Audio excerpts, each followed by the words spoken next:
Hey y'all, this is Lise, not your fucking guru, because you don't need one. I wanted to talk to you today about poverty and being poor as a dis-ease, a disease, which is dis-ease. Um, not just on the individual level, but also as a society.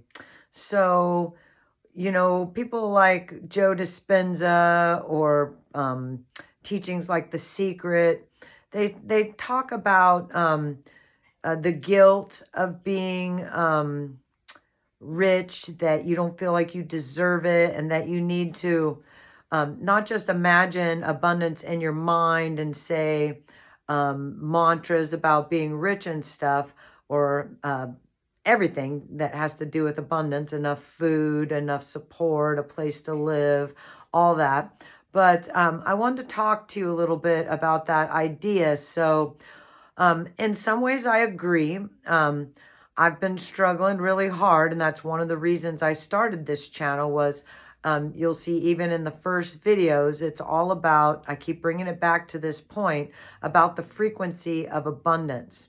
That I wanted to use this channel as sort of to document me going from poverty into styling and being super abundant, and for you to see it in real time, somebody really do well, instead of all these online gurus and gurus on TV and stuff. They're already rich, and they tell you about, oh, how hard they used to have it. But when they talk about, oh, when they were poor and they didn't have anything, when they're saying it, you're seeing a person that is rich and famous and lots of viewers and supported by the system. So I would love to be fully abundant and to get up in the morning and not worry, oh my God, what am I going to do? How am I going to pay my bills? And that be the first thought in my mind. So they teach that, first thing in the morning and last thing at night and through the day, to be grateful. Think about the things that you're grateful for. So I've talked on other videos, I spend a lot of time thinking of all the things I'm so grateful for. And when I'm out of frequency and not feeling prosperous and not feeling like the universe is taking care of me, it's hard for me it's not hard for me to imagine, getting a check in the mail or somebody on here donating to my PayPal. Feel free to do that, y'all. It's in the description. I haven't had much luck with that. I had one person when I first started hook me up with $100. Thank you. You know who you are. But I wanted to be like a living experience, a living documentation of leveling up and putting these different practices into action, and then there being fruition. And then on top of that, frequency attracts more of the same frequency. So I want to be abundant. I am making myself abundant, changing my language and my energy, and then encouraging others to join my channel, support my channel, and come along on this journey with me. If I wish you abundance at the same time, the whole community feels abundant, and it affects each of us on a personal level. And then it expands that frequency of abundance so that it increases it. So it makes more abundance, right? So you're supposed to not just think in your mind about being abundant, but you're supposed to feel it in your body. So that's the part I've been working on, because it's a little bit hard for me, because I really don't know that much of that experience. I guess I've always been a little bit in survival mode, so my whole life. So I'm really working on what that feels like to be abundant. So when I'm not feeling abundant, I'll listen to a cool song. I'll try to remember to put it in the comments. I got a couple that I listen to. I listen to them a lot so that I start thinking of what it feels like and having that frequency, because music is a frequency, right? So it expands it expands in another way, you know, with that harmonics and all that. So here's some thoughts that I'm thinking. If we're to blame for our own lack of abundance because we feel people that are rich are, maybe we think they're bad, or they got their money and their comeuppance in negative ways, or have had to step on somebody to get there, or we were raised in poverty and we don't think that we deserve it, or we don't know what that looks like a lot of people that were raised being super rich and getting everything they want and being supported by their family and helped out in times of need. Excuse me, I'm a little sweaty. That they don't know any different, so they don't work any harder than the average person, and they don't deserve more than the average person, but they just attract that frequency to themselves just because that's all they've ever known is, you know, fancy clothes, fancy cars, vacations, you know, the jewelry, the this, the that. So if you're raised in ghettos, or you're raised being taught that you don't deserve, you internalize it on a cellular level that you don't get the same things other people have. I know for me personally, even though we lived in a nice house, on the outside it looked like there was money in the house. We were poor, and I've been paying for stuff myself from a very young age, or being told that I don't deserve. That's not for you, that's for other people. You don't get that stuff. So I'm working on that as well, and I am creating this abundant frequency for myself. And so now we're heading into this depression. I think we're already in it. I think we've been in a recession for a very long time, but now we're in a depression where everything's so expensive that you're supposed to feel grateful just that you can get eggs, right? So as a culture, as a community, do we feel as a whole that we don't deserve, and that creates that poverty frequency in the whole culture? So let me tell you a story.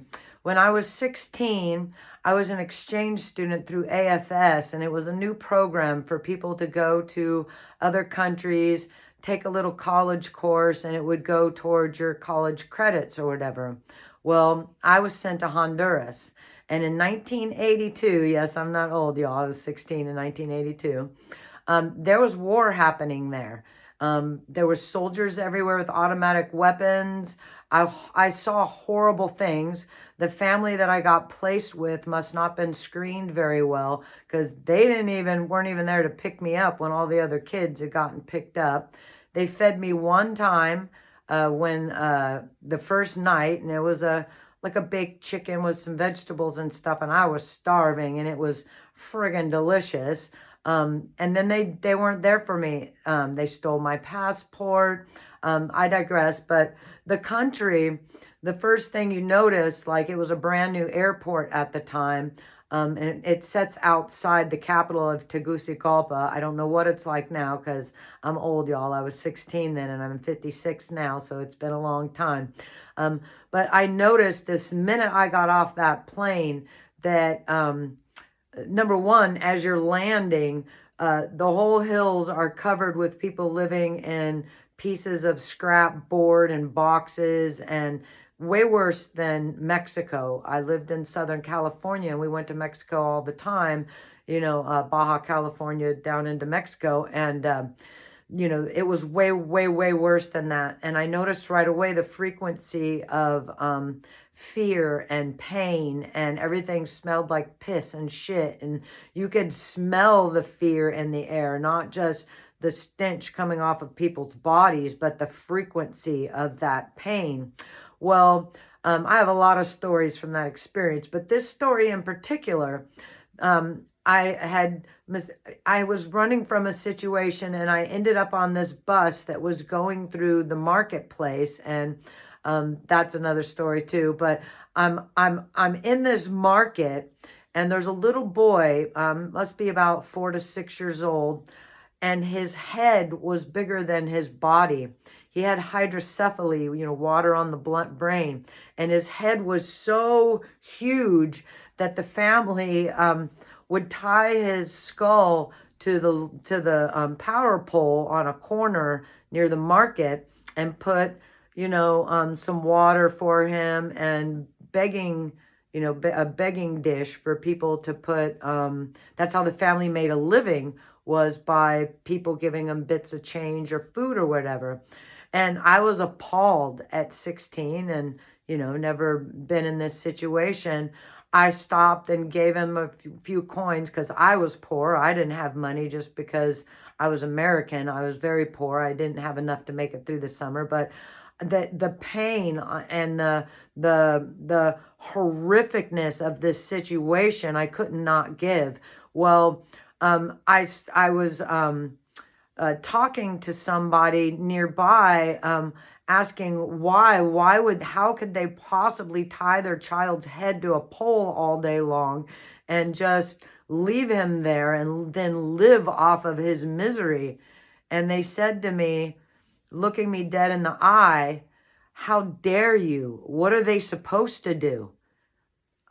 What were they supposed to do? I'm a child, y'all. So, and then of course I'm just crying. I feel so guilty, feeling judgmental of the parents for doing this to their child. But that's all they had, the way they made their money. They got more donations given to that child than like the typical street kids there because of the child's suffering. So, a few days later, that little boy died. And they just take the bodies and stick them on the corner in a pile. And every once a week or once every 5 days at the time, they would come and scoop all the bodies up into a truck and haul them away and stick them in a mass grave or burn them. So again, horrific. But the people living there amongst this, whether it was people being shot in the street, or at night you could hear gunfire, and the so-called soldiers, who were really just people from the hills in those, horrible neighborhoods or whatever, that were drafted into the military, not drafted like here either. Everybody just lived in this horrificness, and the people didn't even flinch. Like right next door, someone's house is getting shot up with automatic gunfire and screams going on, people being raped and robbed by these soldiers or gangsters, but mostly soldiers. And everyone was just used to it. You just walked around and duck your eyes and try not to get any attention and just go along your way. So my point, I don't want to bring any down or energy here, but the people were just used to it. That's just how they lived, and they just survived the best they could. And the ones that did have homes that were regular homes, the richer people there, their homes were made out of cinder block. And, maybe it wouldn't even be considered a rich person house here. But the way the people lived there, and what they ate and what they wore and how they lived, is that coming here? Because it seems like it's already here. There's homeless camps everywhere. Cities like Seattle, San Francisco, New York, LA, all these homeless camps everywhere with needles and piss and shit and piles of garbage everywhere. People just walk right on by. They just have to go through that neighborhood sometimes. And again, they try not to catch anybody's glance, try not to attract any attention to themselves, dress down, don't wear any visible jewelry, don't be on your phone, be on your awares in case you're attacked. Like, we're becoming used to this sort of life. So back to the original topic of this video, is poverty and being poor a disease? Is it something we deserve because we're not spiritually evolved enough to attract this frequency of riches to us? Or is it, as a culture, we're not appalled enough by the so-called rulers, which I don't believe in. I don't believe in voting in all these people to just be megalomaniacs and live high on the hog, go to meetings and live these luxurious lifestyles where everybody else has to starve and suffer. Because it's an illusion, y'all. There is plenty for this whole planet to live in harmony, for everybody to have a place to live, for everybody to have food and water and medical treatment. I'm sorry, I don't buy that bullshit that there's not enough, because there fucking is. We have advanced growing techniques. It could be organic. A lot of these things like plastics made out of natural things. In the 80s, they had ways to make these things out of everything from algae to pineapple peels to coconut husks to you name it. There's tons of ways that these plastic products could be made biodegradable, but it's the petroleum companies that run everything and the dark energy behind those people that don't mind destroying the planet. And it's by design to make us all fight, gnashing of the teeth, you know, as it's predicted in the Bible and other holy books, the Sodom and Gomorrah of today. So, not to be on a negative frequency, to be on a positive frequency, to tell you, to tell myself, to document this, that we are the change. Do you hear on the news them saying to plant your victory garden like times in the past when there was the Great Depression? Are people replanting their grocery scraps? Are they feeding their neighbors? Are they, if they don't have land, are they going somewhere to their neighbors and using their lawn, tearing up the lawn, tearing up the medians? You know, there was a big movement of guerrilla gardening in a lot of these food deserts and a lot of the big cities where there wasn't any food in the ghettos, nothing healthy for people to eat. So people would get together and rip up streets, rip up parking lots and start turning them into gardens. Like, where has the passion as a whole gone? Is it just sucked out of us through these jibbity jabs? The frequencies that are piped into our brains because we're antennas and we're receivers. Are we just filled with this negative self-talk and cultural, you know, just watch a prepper channel and be like, oh my God, fuck everybody else. I'm going to put my rice and beans away and you can't have none. Not realizing that we have to feed each other. If we don't, what's going to happen? People have to eat.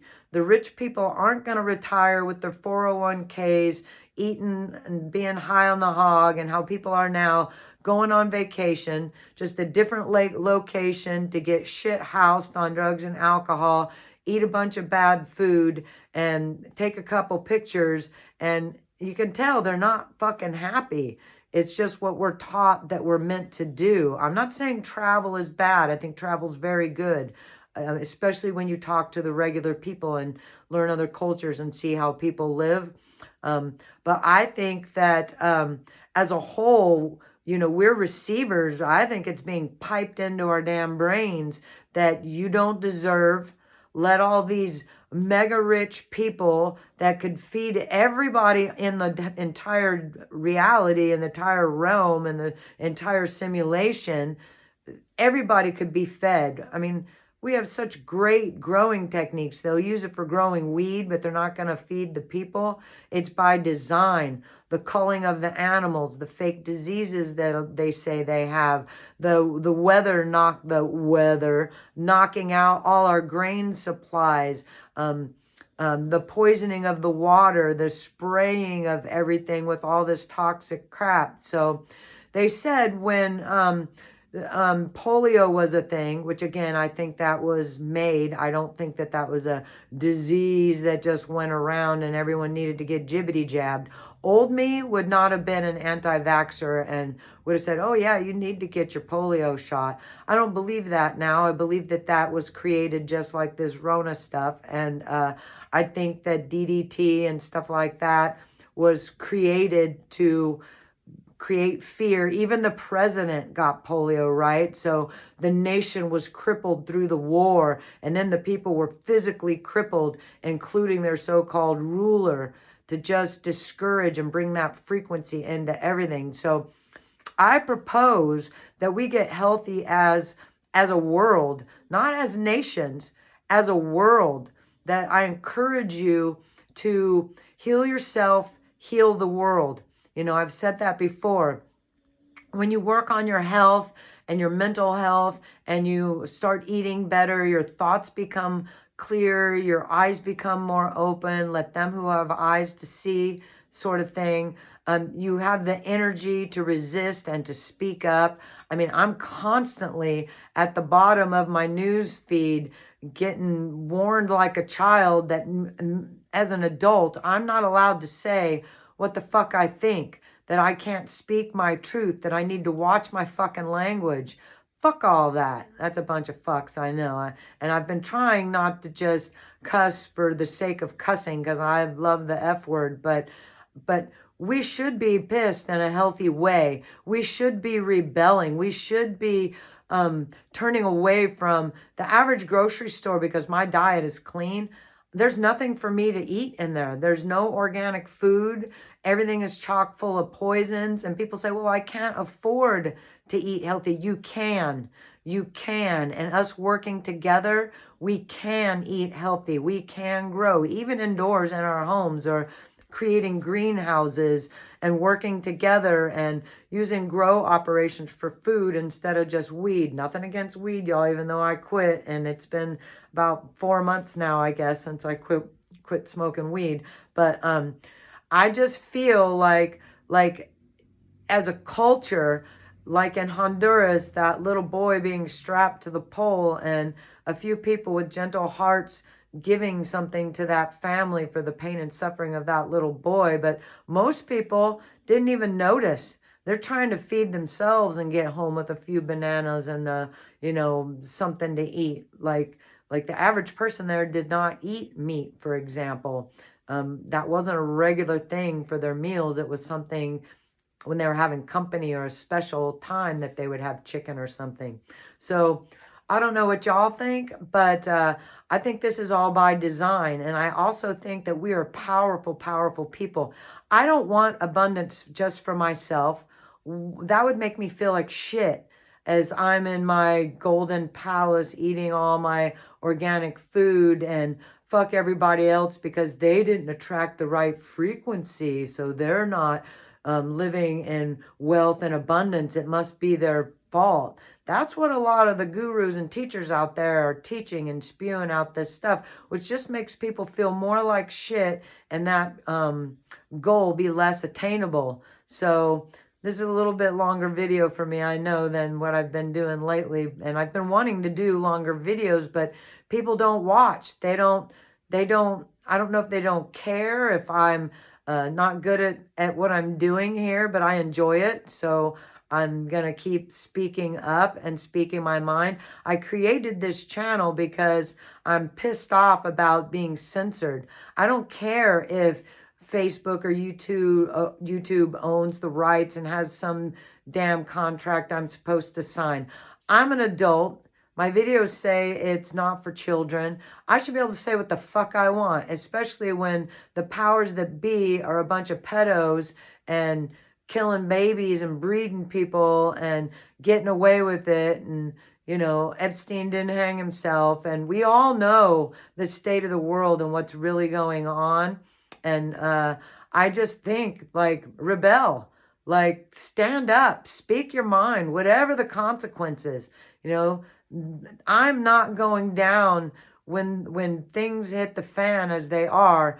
I can at least say that I spoke up. Yes, I'm punished, you know, trying to run my business when my posts don't get seen by my people, the competition because everybody is dog eat dog, you know, trying to scramble after every damn penny or whatever. But I'm still going to hold this frequency of love, of abundance, of generosity. If I have, I share. Other people, I've, you know, got this little tribe of people and they're so damn wonderful. Sunday, I get some wood that I don't have to pay for that's being donated. A cord of wood around here that's dry is going for $300. That's absurd. Absolutely absurd. So people can't even afford to be poor anymore, you know? So the point is not downer energy, but to encourage you to be the change, to heal yourself, work on those inner things, those things about your own life, whether it's getting out and picking up trash, exercising, dropping some bad habits. Maybe you eat bad things, uh, helping your neighbors, some old person that needs some help. Don't expect something in return. Just help them. If you're a retired person and you're older and you're just sitting on your ass all day watching the news and TV that's filling you with all this negative stuff, you have skills that the young people don't have. Take on a few people, teach them, go build a bench or go to your neighbor's house and take down that old dead tree and chop it into firewood. If they don't need it, donate it to someone who does. Start setting an example, elders. Start setting an example. Be the change. You know, I was so excited the other day. I was picking up trash outside my shop. As those who watch this channel know, I pick up trash every day. Unless it's frozen to the ground or buried under snow, it can be pouring rain. Bluto, my little old dog, we're out there every day picking up trash. Even if big bag, small bag, I walk the same places every day, and every day there's tons of garbage. I know what it used to look like, so I know that my efforts are making a difference and I don't have to live in a garbage dump, but there's still the unconscious souls that throw garbage down in the same place, and it has a frequency as well. If you just let it go, it attracts more. So I encourage you to choose something, anything to be the change, especially if you're retired, and especially more if you're well off. If you're vacationing all the time and you've got the money to have all your toys and motorcycles and snowmobiles and boats, and you're just looking for the next place to go sit and get drunk and eat lobster or whatever the hell you do, rich people are doing. Not that there's anything wrong with sometimes enjoying the luxuries of life. I'm not saying that. But if that's all your life is just spending up your money while the whole culture has changed and most people will not get to retire, or they think they're going to live off their 401k that they've worked their asses off for, and half of it is already friggin' gone. How long did it take them to earn that? People think that they're just going to kick back, be rich, live off their retirement funds, and everybody else can fuck off and they're not going to come and do anything about it. Like, I disagree. I think people are going to have to start leaving people at their house so people don't break in and steal all the food, not the things, but the food in their house just to survive. You can't expect yourself to be living a decadent lifestyle, eating and doing whatever you want, while everybody else is struggling just to survive and get a meal on the table that night and living week to week, and sit back thinking that you worked harder than them or you deserve it more than them, because that's bullshit. That's bullshit. There are poor people out there that have worked just as hard, if not harder, and it's not, this is where I come back to that point. I don't believe that it's just their dis-ease, that they feel that they deserve poverty or they're non-deserving. They haven't had a break. They haven't had a moment to catch their breath most of their damn life to sit and attract abundance to themselves. And abundance is also a thing that's the whole community. If you feel safe and fed and taken care of in your community, that trickles down to the individuals believing that they deserve as well. So if you have and you're doing well, take on a have-not that works their ass off and you feel that they deserve a hand up. Or some old person that, what are they supposed to do? They can't cut that tree down. They can't, mow their grass or go build a whatever if they're disabled, because of their medications and because of the crap food and because of all the stress frequencies that are put on us now. Old folks used to be healthy. When I was young, I saw old people out there building a park bench just for the hell of it, picking up trash and doing all kinds of things for the community because it makes you feel good. I'm not virtue signaling that I'm out there picking up trash every day. It makes me feel good. I know it makes a difference. I'm now one of the elders, and that's my job. I don't need, thank you for the people that are kind and donate bags, because I go through them super fast and I use all my bags, repurpose those Kirkland tortilla chip bags, cat food bags, you name it. I use everything, as well as people cleaning out their drawers that have all their shopping bags in it. And thank you. I appreciate that. But, you know, I buy those gloves, and I do have a nice guy that is a Christian that comes and takes my stuff to the dump and pays the dump fee for it, so I can pick up more trash. But it doesn't have to be trash. It can be anything, y'all. Are you a retired person and you're a mechanic? Do you know how many people out there are having struggles driving around in their rattle boxes because they can't afford to go to get their cars fixed? So they drive them into the ground until the damn thing dies. Are you a retired dentist? Can you help some of your local people with some of their dental, you know, condition and suggestions? Like, we have to get rebellious. We have to become solution based, and we have to think on a personal level to level ourselves up and attract. You are more than enough. You are worthy, and you deserve abundance in every way, shape, or form. A place to live, clean water to drink, plenty of healthy food to eat, child care for your children, medical help, all of it. Everybody deserves that. That's a human right. And there's plenty in this simulation to make it so that everybody has plenty. So stand up, speak up, please speak up. You know you're going to get slapped down a little. You know you're going to have to pay in some sort of way for being the light. Someone's going to throw some shade. Do it anyway. Do it anyway. It's your soul for sale. How cheap are you selling it? So I know that's a lot, and I know I'm on a bit of a rant here, but I'm speaking from the heart. And I believe in a better world, and I know we can have a better world. And I know that we can all get through these hard times if we work together, not just yourself. It's a time to work together. If you have, help out a have-not. Not necessarily somebody that's just going to shoot it into their arm or, you know, drink it down. But a hard-working, not that those people don't deserve to, they do, but hard-working folks that just can't catch a break, you know, working their butts off. If it's someone like me and you can donate some gloves or some bags or whatever you can't get out there and pick up the trash, but you see me doing it every day, climbing down into the ditches, telling Blue to wait a minute. Every time he stops to take a pee or sniff something, there's more garbage, a cigarette butt, whatever it is. You know, whatever you can do to change the simulation does have an effect. You do matter. You're more than enough. You deserve. I deserve. We all deserve. So shine on, y'all. A big zap of love and abundance to all of you. Thank you for sharing this channel. If you're watching it on Facebook or some other thing, get a YouTube account. It's free. It takes a second. Subscribe to my channel and to other channels that are trying to make a difference in this world.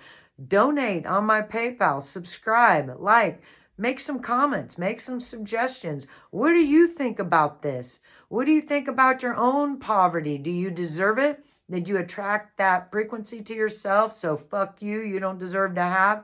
Or do you say no and have a rebellious spirit and know that that's not right? That doesn't feel love light, and that doesn't feel of goodness and of the light. That's not true.